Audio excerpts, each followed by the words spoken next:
શિયાળામાં ઘણાને સવારે એવું થતું હોય કે ઉઠીએ એટલે શરીર જકડાયેલું લાગે અથવા તો સાંધા અને હાડકાના દુખાવા એટલા હોય કે સરખી રીતે ચાલી પણ ન શકે. તો આજે આપણે ખૂબ જ ઓછા ઘીમાં કોઈપણ જાતના લોટના ઉપયોગ વગર એક એવું સરસ મજાનું વસાણું બનાવીશું જે ખૂબ ઝડપથી બની તો જાય છે, સાથે સાથે ગુણોનો ખજાનો છે. રોજનો બસ તમે સવારે એક ટુકડો લઈ લેશો ને તો આખો શિયાળો તમારી રોગપ્રતિકારક શક્તિ પણ સારી રહેશે અને અનેક ફાયદાઓ થશે. વિડીયો તો તમને પસંદ આવશે જ, તો વિડીયોને એક લાઇક કરી ચેનલને સબસ્ક્રાઈબ જરૂરથી કરી નાખજો. તો ચલો રેસીપીની શરૂઆત કરી દઈએ. સૌથી પહેલાં અહીં મેં સૂકા નારિયેળનું ખમણ લઈ લીધું છે. 2 કપ અથવા તો 2 વાટકી જેટલું લીધેલું છે. તમે ઘરમાં રહેલી કોઈ પણ વાટકીનું માપ સેટ કરી શકો છો. અહીં મેં રેડીમેડ ખમણ લીધેલું છે, પણ તમે સૂકા કોપરાના જે વાટકા આવે તેને ઘરે ખમણીને પણ લઈ શકો છો. આને સ્લો ફ્લેમ પર આપણે સાધારણ બદામી કલર આવે ત્યાં સુધી શેકવાનું છે. આની અંદર આપણે અત્યારે ઘી કે તેલ કંઈ એડ નથી કરવાનું. સૂકું નારિયેળ vitamin B, calcium, iron, magnesium, copper, phosphorus, potassium અને એન્ટીઓક્સિડન્ટ ગુણોથી ભરપૂર હોય છે. તેમાં આયર્ન ખૂબ જ સારી માત્રામાં હોય છે, જેના કારણે એનિમિયા દૂર થાય છે. કેલ્શિયમ હોવાથી હાડકાં મજબૂત થાય છે. પોટેશિયમ હોય છે જે બીપીને નિયંત્રિત કરે છે. પાચન સંબંધિત સમસ્યાઓ દૂર થાય છે. તેમજ રોગપ્રતિકારક શક્તિ મજબૂત બને છે, કેમ કે તેમાં એન્ટીઓક્સિડન્ટ ગુણધર્મો રહેલા હોય છે. તો આવી રીતે વસાણું બનાવી અને આપણે રોજે સૂકા કોપરાના ફાયદાઓ મેળવી શકીએ છીએ. તો જો સાધારણ બદામી કલર આવી ગયો છે, તો આને આપણે કાઢી લઈએ. બહુ વધારે બળી ન જાય તેનું ધ્યાન રાખવાનું, નહીં તો તેનો ટેસ્ટ સારો નહીં આવે. હવે આની અંદર આપણે અડધા કપ જેટલા સફેદ તલ લઈ લઈશું. મેં કપના માપથી અડધો કપ લીધેલા છે, જેમાં 60 ml લખેલું હોય છે. તમે આમાં કોઈ પણ વાટકીનો માપ સેટ કરી શકો છો, અને આમાં માપનું કોઈ પરફેક્શન નથી, વધારે ઓછું નાખો તો પણ ચાલે. સફેદ તલને શેકાતા બહુ વાર નહીં લાગે. સ્લો ફ્લેમ પર આપણે આને 1 થી 1.5 મિનિટ માટે શેકી લઈશું. તેમાં સારી માત્રામાં ફાઇબર હોય છે, જેથી પાચન ક્રિયા સુધારવામાં મદદ કરે છે, થાક અને તણાવ ઘટાડવામાં મદદ કરે છે, અને ત્વચા માટે પણ ફાયદાકારક છે. એટલે જ આપણે મુખવાસમાં તલનો ઉપયોગ કરતા હોઈએ છીએ, જેથી રોજ આપણે 1 ચમચી જેટલા તલ ખાઈ શકીએ. તો જો અહીં તલ પણ શેકાઈ ગયા છે, એને પણ આપણે કાઢી લઈએ. આપણે બધી વસ્તુને અલગ અલગ રાખવાની છે. હવે આ કડાઈની અંદર આપણે 1 ચમચી ઘી લઈ લઈશું. તેની અંદર આપણે જરદાળુ, જેને એપ્રિકોટ કહે છે, તે શેકવાના છે. અહીં મેં જરદાળુના થળિયા કાઢી અને ટુકડામાં સુધારી લીધા છે.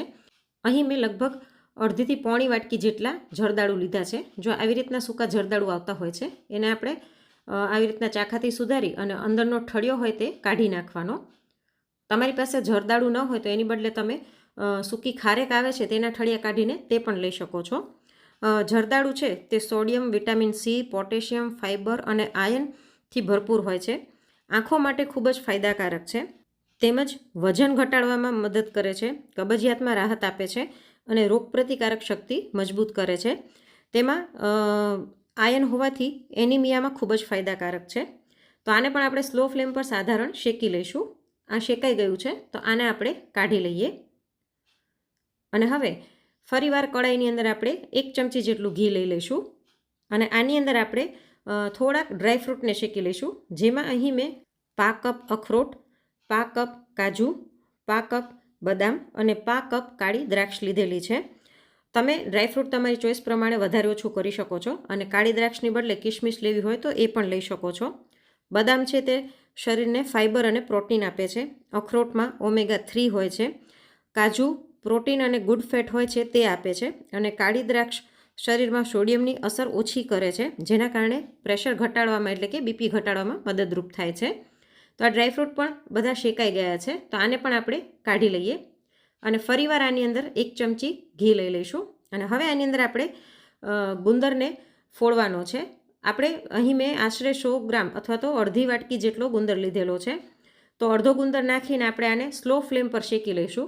આપણે બધા જ જાણીએ છીએ કે શિયાળામાં ગુંદર ખાવો જ જોઈએ. ગુંદર ખૂબ જ ફાયદાકારક છે.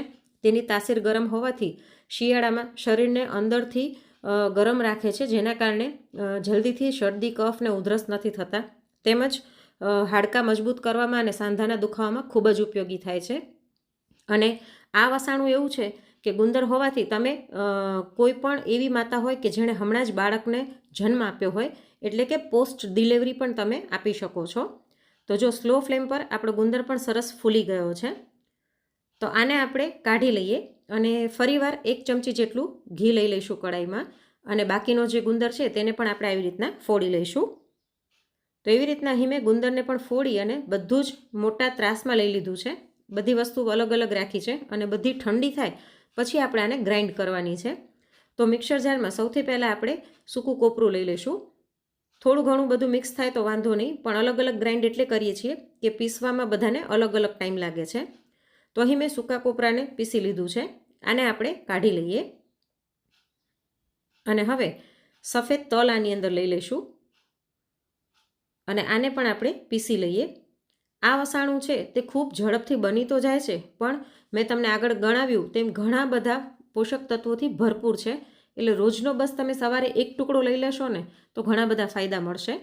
તો અહીં તલને પણ પીસીને મેં કાઢી લીધા છે. હવે આની અંદર આપણે ગુંદરને પીસી લઈશું. તમારે ગુંદરને પીસવું ન હોય અને અધકચરો રાખવો હોય અથવા તો આખો રાખવો હોય તો પણ રાખી શકો છો. તો ગુંદરને પણ આપણે કાઢી લઈએ અને હવે બધા જ ડ્રાયફ્રૂટ અને જરદાળુને આપણે સાથે પીસી લઈશું.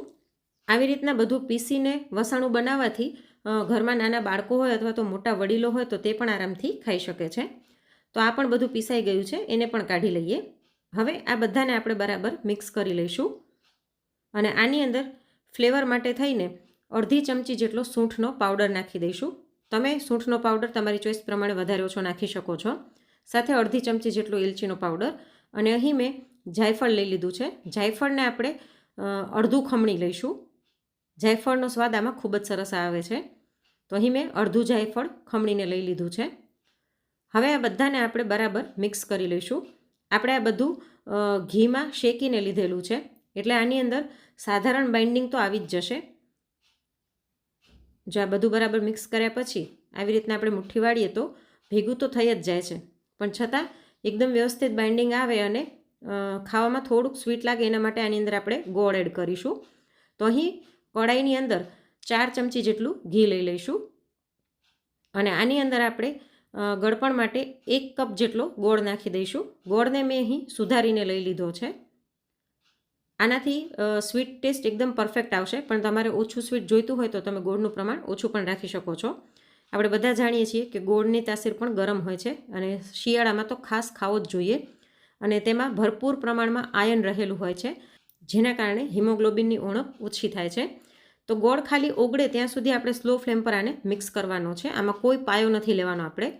તો જો આપણો ગોળ સરસ ઓગળી ગયો છે, તો હવે આપણે જે બધું વસ્તુ મિક્સ કરીને રાખી હતી તે આની અંદર નાખી દઈએ. ગેસની ફ્લેમ અત્યારે મેં સાવ સ્લો રાખી છે. બધું નાખ્યા પછી આને બરાબર મિક્સ કરી લઈશું. ખાલી બધું સરસ મિક્સ થાય ત્યાં સુધી આપણે ગેસ ચાલુ રાખીશું, પછી આપણે ગેસને બંધ કરી દેવાનો છે.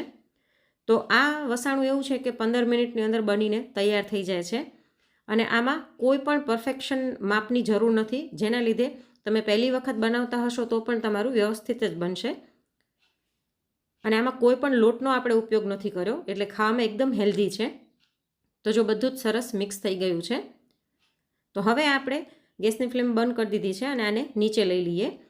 ગ્રીસ કરેલી થાળીની અંદર આપણે આને નાખી દઈશું અને આને બરાબર ફેલાવી દઈએ. બરાબર ફેલાવ્યા પછી આની ઉપર આપણે થોડીક ડ્રાયફ્રૂટની કતરણ નાખી દઈશું. આની અંદર મેં કાળી દ્રાક્ષ નાખેલી હોવાથી આમાં કાળા ટપકા દેખાઈ રહ્યા છે, પણ જો તમે કિસમિસ લેશો ને તો એ કાળા ટપકા નહીં દેખાય. તો ડ્રાયફ્રૂટને સાધારણ સ્પેચ્યુલાથી આપણે દબાવી દઈશું. ગરમ હોવાથી સરસ ચોંટી જશે અને આને કલાક ઠંડુ થવા દઈએ. તો જો લગભગ કલાક જેવું થઈ ગયું છે, તો હવે આપણે આના પીસ કરી લઈએ. તો એકદમ સરળતાથી આના પીસ થઈ જાય છે અને ખાવામાં એકદમ સરસ સોફ્ટ હોય છે. ફ્રેન્ડ્સ, તમે કયા શહેરમાંથી મારા વિડીયો જોઈ રહ્યા છો અને તમે બીજું કયું વસાણું જોવા માંગો છો તે પણ મને કોમેન્ટ કરીને જરૂરથી જણાવજો. હવે એક પીસ હું તમને કાઢીને પણ બતાવી દઉં. તો આને તમે બારે ડબ્બામાં ભરી અને આખો શિયાળો રાખી શકો છો અને રોજ સવારે ખાલી 1 ટુકડો ખાઈ લેશો તો ખૂબ જ ફાયદા થશે. તો આજની આ રેસીપી તમને કેવી લાગી તે પણ મને કોમેન્ટ કરીને જરૂરથી જણાવજો, અને જો રેસીપી ગમી હોય તો લાઇક કરીને વધુમાં વધુ શેર પણ કરજો. ફરી મળીશું નવી રેસીપી સાથે. Thanks for watching.